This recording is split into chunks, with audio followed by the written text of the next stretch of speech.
What's up guys, and welcome back to OrmsTV. Today we're going to be taking a look at the Sony PXW-Z200 ENG camera. So the PXW-Z200 features a 14 megapixel 1-inch type back illuminated Exmor-RS CMOS sensor powered by the Bionz XR processor. And now what does that mean?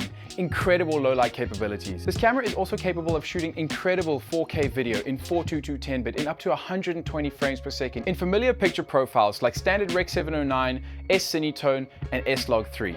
Imagine this, you're on a set shooting and you've got your A cam, an FX3, FX6, FX9, something like that, and you need a B cam to just integrate into that workflow. This camera will absolutely be able to do that. Using S-Log3, you can easily match the colors of your B cam to your A cam. A unique selling point of this camera is the addition of Sony's advanced AI processing unit for what Sony claims to be the next generation of autofocus. So let me explain how it works. The AI processor works in conjunction with the Bionz XR processor using deep learning based on the human form and posture data to bring you extremely fast and accurate autofocus. One forward-thinking feature on this camera is the wireless monitoring and remote control, where you can control the settings on the camera wirelessly using your smartphone. So how many of you have heard of auto framing?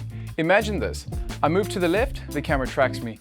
I move to the right, the camera tracks me. That's essentially what auto framing is. It digitally punches in and ensures your subject stays in the center of the frame or a prominent place within the frame without needing a manual operator to pan left and right onto your subject. So now we've got some of the tech specs out of the way, let's take a look at the hardware on this camera. Looking at the back of the camera, we of course have HDMI and SDI for connectivity and time code for syncing. In terms of audio, we've got two full-size XLRs and a mini jack, as well as a headphone output and two physical controls for channel 1 and 2 for accurate audio recording. This camera has a built-in variable ND system with physical plus and minus buttons on the body of the camera to jump between different ND modes, as well as a variable ND wheel on the side of the camera and a really cool new feature, Auto ND. So in terms of memory for internal recording, we've got dual memory card slots for either CF Express Type A or SD cards. This camera uses either BPU35, BPU70 or BPU100 batteries, and let me tell you, this camera lasts a long time. We had an opportunity to rig this camera up in a conference broadcast environment, and let me tell you, this camera performed extremely well.